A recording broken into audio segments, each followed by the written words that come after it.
So there was this one summer day where we have these friends that have a pool up the road from us, and the wife called down and asked us to go up swimming. My wife and I, because the kids were all gone, and I found out, well, the husband's not going to be there, and my wife's a talker, and the woman up there's a talker, and I'm thinking, I don't want to go up there. So I told my wife, I'm going to go paddleboarding, and we'll meet up in a couple hours.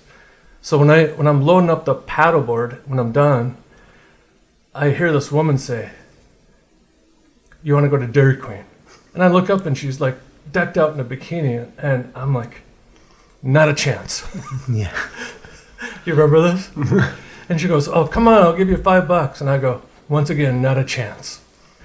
But I thought to myself, guys that we work with have that experience all the time, but some of them have experiences where they froze.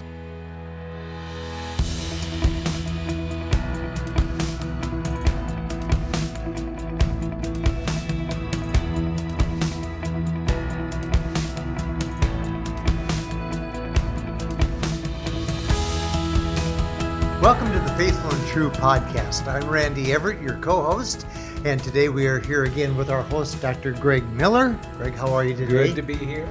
And we have a special guest.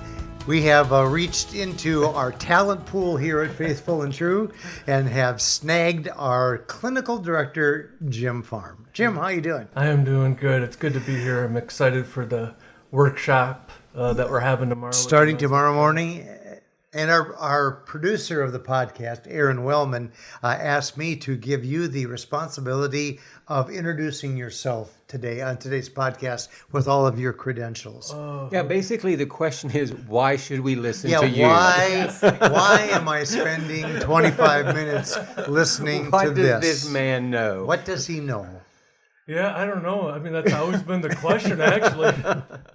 Because, like you, Greg, I've been in ministry. I've also been a counselor. So it's like when people ask me, they're like, are you a pastor? Are you a counselor? I'm like, I don't know. Yeah. Well, what if I just know what I do. Using our language here at Faithful and True, you are both. It's the and-ness of Jim. Yeah. That you have background in theological education and experience in ministry, and you also have a degree in counseling and have clinical experience. Yeah. So we benefit from both of those perspectives. And in fact, in the course of our podcast today, I think we're going to get to see both sides of who you are and how you show up. So we're very glad that you are here. Yeah, thanks, Greg. Well, sure. The podcast that we're doing now actually comes from a question, a conversation that you had in one of your groups. So what if you just introduce the question? Yeah, well, actually, it's multiple groups, and this happens quite often, actually, is where a guy says, I didn't even see it coming. Right. And I bring this up not to have an excuse for a guy's acting out, but just the reality of these experiences. Right. Mm-hmm. Where, all of a sudden, you're at a place and then an opportunity comes up and to act out. I always kind of give this example, and I shared this with Randy about 6 years ago. I don't know if you remember this story, but... Oh, I write down everything you tell me. So there was this one summer day where we have these friends that have a pool up the road from us, and the wife called down and asked us to go up swimming. My wife and I, because the kids were all gone, and I found out, well, the husband's not going to be there, and my wife's a talker, and the woman up there's a talker, and I'm thinking, I don't want to go up there. So I told my wife, I'm going to go paddleboarding, and we'll meet up in a couple hours. So when I'm loading up the paddleboard, when I'm done, I hear this woman say, you want to go to Dairy Queen? And I look up and she's like decked out in a bikini, and I'm like, not a chance. Yeah. You remember this? And she goes, oh, come on, I'll give you $5. And I go, once again, not a chance.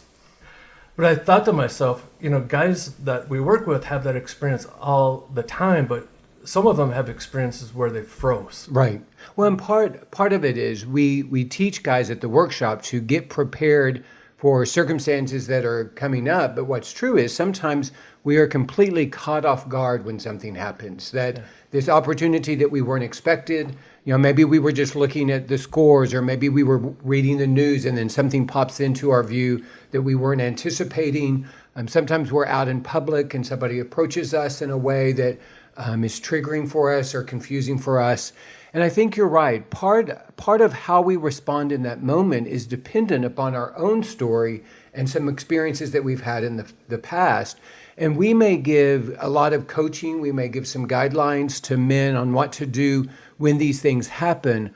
What's challenging is when you are actually in the moment, being able to resource all of your neurochemistry, all of your thinking in order to respond in a new way.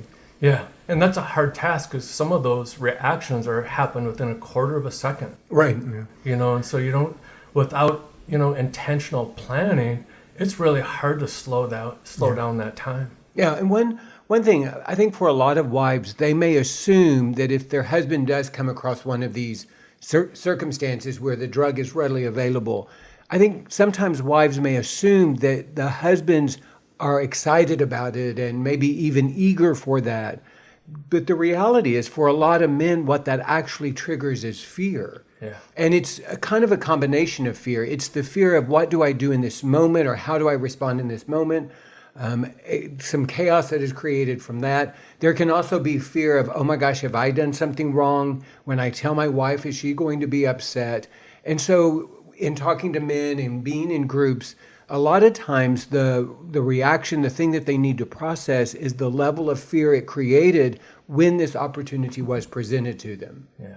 She had me at Dairy Queen. That was the part I couldn't. Right. How am I supposed to turn down Dairy Queen? That Blizzard. Yeah, I want my Blizzard. Exactly. What else did you have in mind? Yeah. Well, you're exactly right, Greg. Because I think about like the guy that I was talking about earlier about. Well, no, I didn't talk about the story about one of my clients that got kind of in this situation where a woman had kind of confronted him unexpectedly. And I reminded him that, when he was 4, a similar experience had happened when he was sexually abused. And I actually asked him, how did you feel? Like, what age did you feel when that woman did that? And he said, I think I felt like I was 4 again. Mm-hmm. Right. And I just didn't even know what to say. I didn't even know what to do. And I didn't feel like I had the capacity to do anything.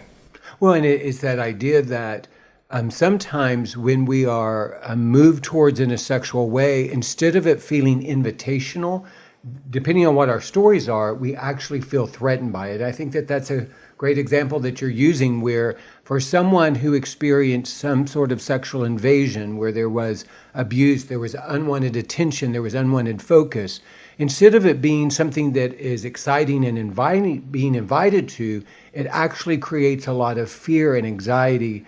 Because like you've said, they are triggered back into that younger version of them that really didn't have an option or a choice and felt stuck in this space. And that younger version of them is the one that is showing up. And so part of I think the strategy is recognizing if I'm out and something unexpectedly comes my way, whether it's through technology or it's through an invitation or an engagement from a person, to recognize I've got to check in with myself to see really what is getting triggered in me in this moment. Yeah, and I think a big part of it too is not staying in that place of isolation. Mm-hmm. So once, if you have the capacity to get out of that isolation as quickly as possible. Right. Well, and the other piece is just that whether I have the capacity to say anything, whether I have the capacity to engage what is going on, as soon as enough of me comes back online, and I think that's kind of what happens in that freeze moment, is we basically shut down. And in time, we start getting more present, we get more of us online.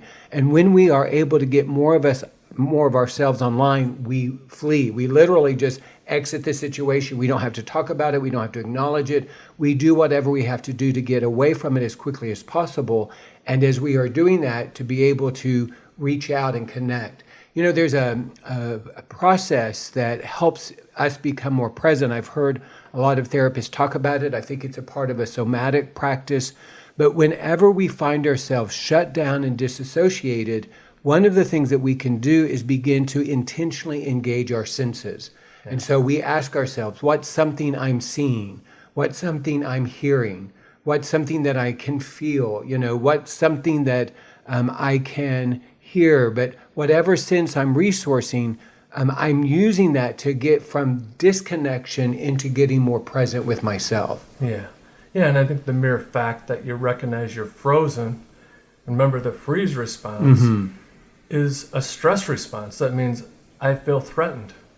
And so it should signal to us that I'm in danger. Right. Something dangerous is happening to me right now. And what may be true for some men is they would say, you know what, sexual abuse was not a part of my story. I never felt that way. But what can happen is not I personally feel threatened, it's my recovery feels threatened. And so there's an indirect sense of threat, and that may be part of what causes me to freeze. Again, it's that processing, okay, what does this mean for my recovery? What do I have to report to somebody else? Who do I tell about this? And then that question of, have I done something wrong? Should I have done something different? And sometimes we simply have to acknowledge that I stumbled into this situation. I was not looking for it. I did not intend for it to happen. I did not even anticipate it. And so when I stumble into it, I have to remind myself, I'm not responsible for somebody else's reaction to me. Whatever is mine, I need to take responsibility for, and some of what's going on is not my responsibility. Yeah. Yeah. Because there is a part of that, you know, when those types of things happen, someone is attempting to push our boundaries or cross our place of safety. And so we shouldn't necessarily feel bad about upsetting them or disappointing them. Right. You know, like the woman at the lake that I ran into, she was upset with me that I said not a chance. Right. I was like, I don't care. Yeah.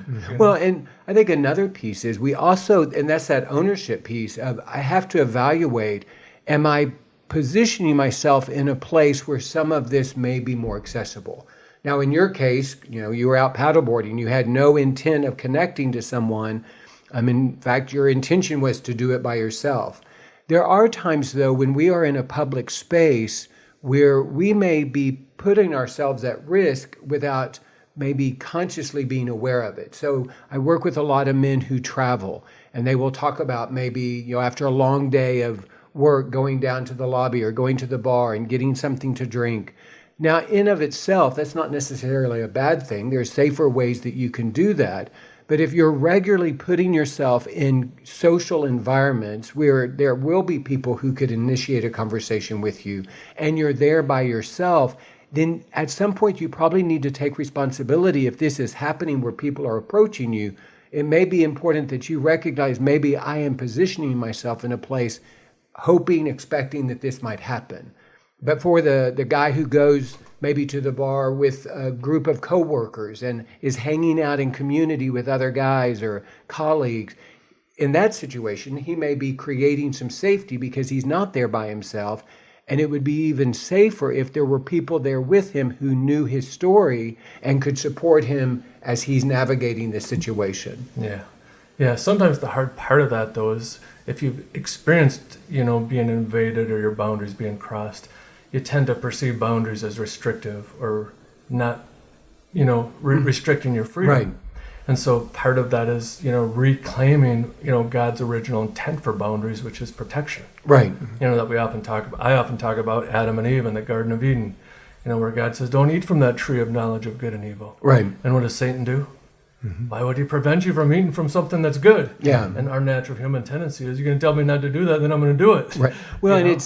it's that idea. A while back, we did a podcast on boundaries, and the principle of boundaries is when they are drawn well, then people are safe. Yeah. And so I think that's a great point. Again, just like the person who maybe is freezing because of some sort of invasion in the past sexually, we also respond to the idea of boundaries out of experiences that we had in our past. You know, if we grew up in an environment where boundaries weren't honored, where there were almost no boundaries, then we struggle creating those as adults. But what can also be true is if there was too much restriction, if boundaries were used to control.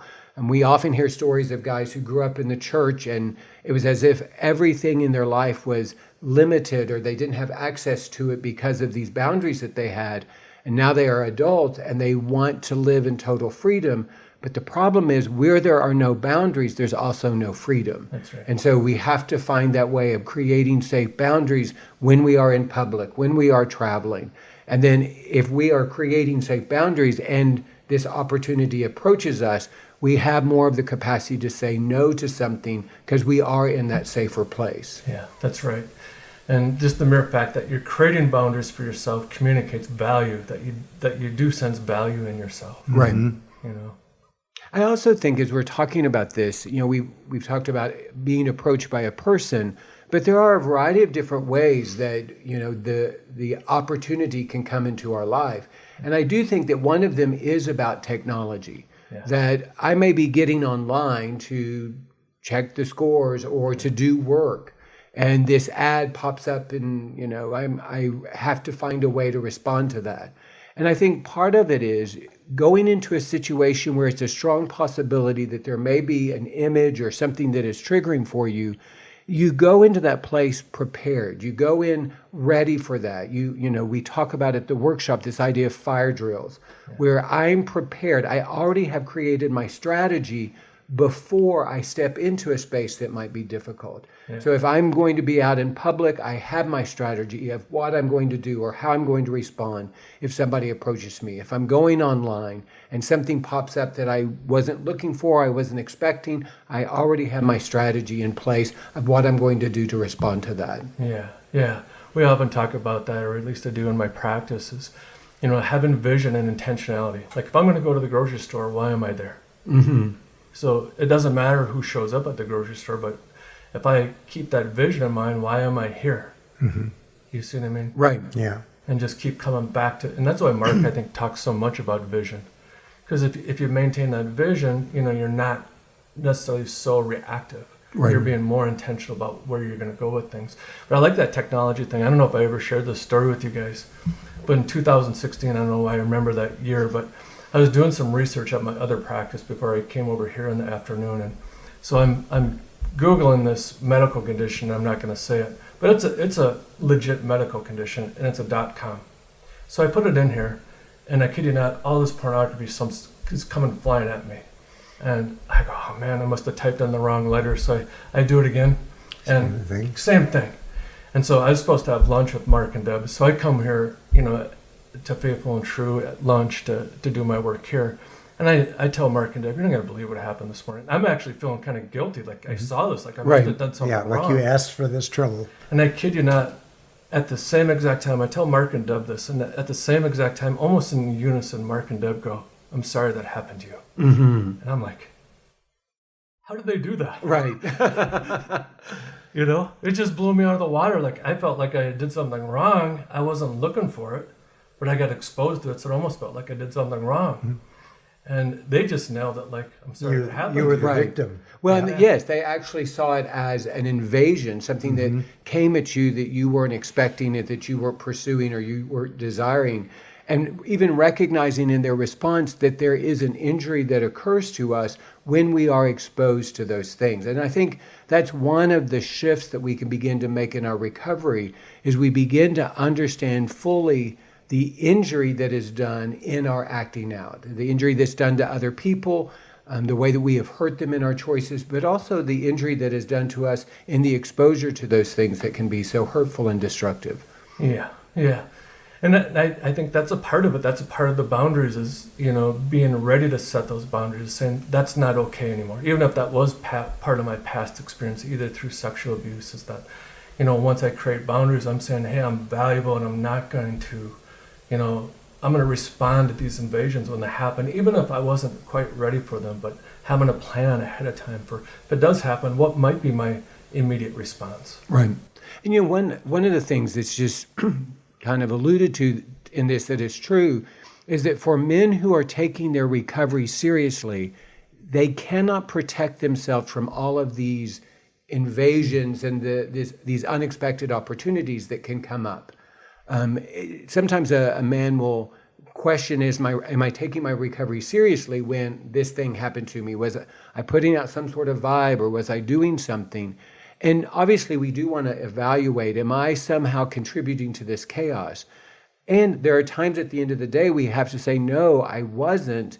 This is just part of it. We live in a place, we live in a world, the nature of technology is things are going to come at us that we weren't anticipating, wanting, desiring, and it's important that in that moment we find a way to navigate that. And a part of this, and I said this earlier, for a lot of men, when something like this happens, their anxiety goes up because of their anxiety about engaging their spouse around it. Oh my gosh, I've got to tell my wife that this thing happened, that I did see this thing, or I had this experience, or this person did approach me. And so I think part of it is recognizing, as you're able to get clearer in your truth and have a conversation with your wife, your best bet of that conversation going better is if you are in your wise adult. Mm-hmm. And sometimes what happens is you have this experience and this younger part of you shows up, and now it feels like you're the little boy reporting to your mom or to your teacher, you didn't do your homework and you've done something bad. And that dynamic can create chaos in the coupleship. Yeah. So if there is something that comes your way unexpected, that you do find a way as a wise man to have a conversation with your wife about that. Yeah. And I do think it's really important, we talked about this earlier, is that we don't hold on to that. Right. That we do bring it into a safe community, so we don't hold on to what just happened to me. Yeah. Because that Debbie and Mark experience I had, that didn't even dawn on me that I got invaded until they said that. Right. Mm-hmm. It just came out of nowhere. I didn't even think about it that way. Well, and I thought I was actually in trouble with the IT department. I'm like, I'm going to get fired. Yeah. Well, one thing I think is also true is we talk about this idea of triggers being like sparks. And so if initially I just have a spark, I can put that spark out in that moment. And I think one of the ways that we do that is we just share that with other people. Hey, this thing happened to me. This is what got stirred up into me. And it's not just talking about the experience, but it's also owning whatever did get stirred up in you, whatever was triggered in you. But if we don't share it, what ends up happening is if we aren't careful, we begin to nurture that spark, and then that spark becomes a flame, and then eventually we get burned by it. And so what happens sometimes is we get triggered, our shame gets triggered, and then our shame sends us into isolation, which actually gives the trigger more power and more energy. But if, like your example where I just shared it with colleagues, this is what happened to me, or for men who are in recovery, I just shared it with my community, I owned it, I talked about it with my spouse, then that's the way that we're able to release the trigger and it no longer has power over us. Yeah. Well, and I was just going to say, ever since you told the story, how uncomfortable was it on an ongoing basis with your neighbor then? Oh. I mean, going forward, after she invited you to the Dairy Queen. Oh, that wasn't my neighbor. Oh. So my wife was with the neighbor. I was at the lake, and this was just a stranger. Oh, this is a stranger woman that just okay. popped up. All right. Yeah. Okay. Yeah, that would have been, that'd be pretty awkward. That would have been compromising there, Yeah. Well, and even the way that you described it, she just popped up.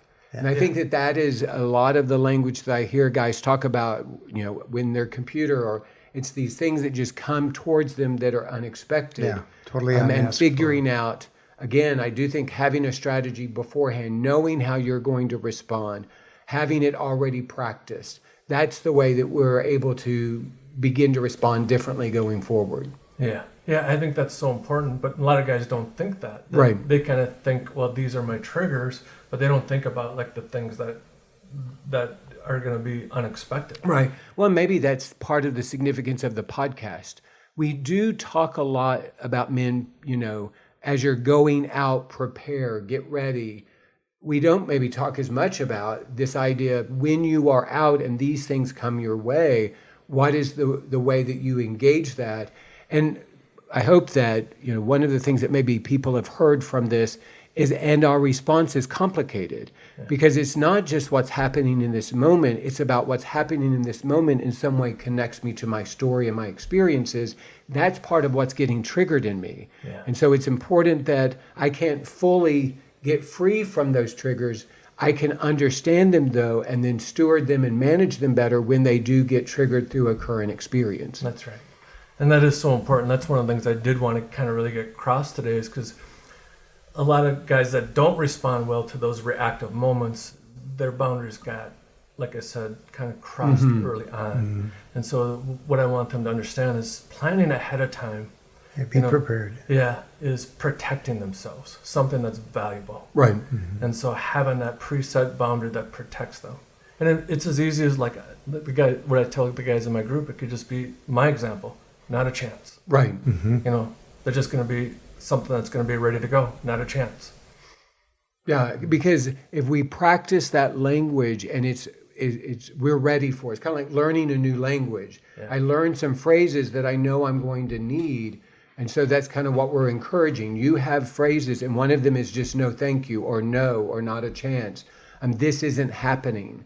And sometimes even speaking that to the computer, you know, to be able to say, no, this is not happening. And you turn the computer off, you exit, you leave.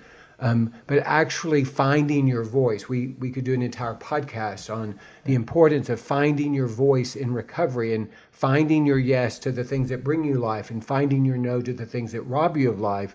But finding your voice when these things come your way so that you're not defined by them, you're actually determining how you're going to respond.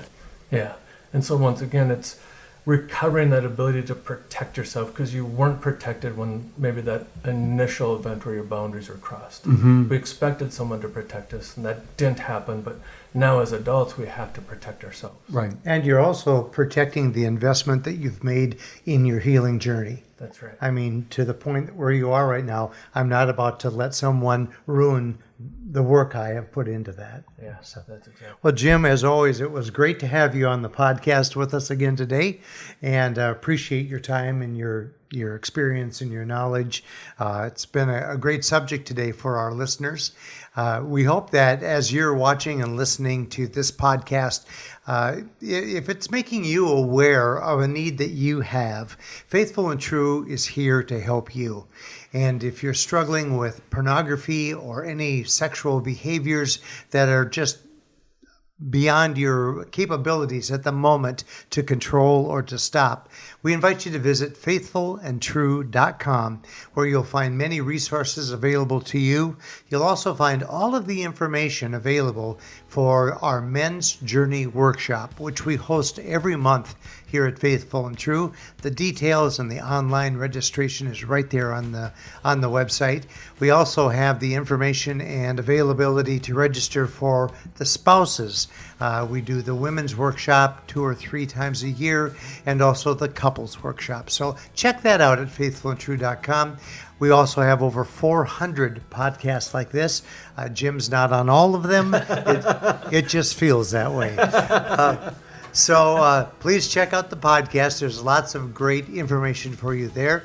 Until we join you again next week, we thank you, and we hope that the coming week will be a week for you that's filled with many blessings and with great vision.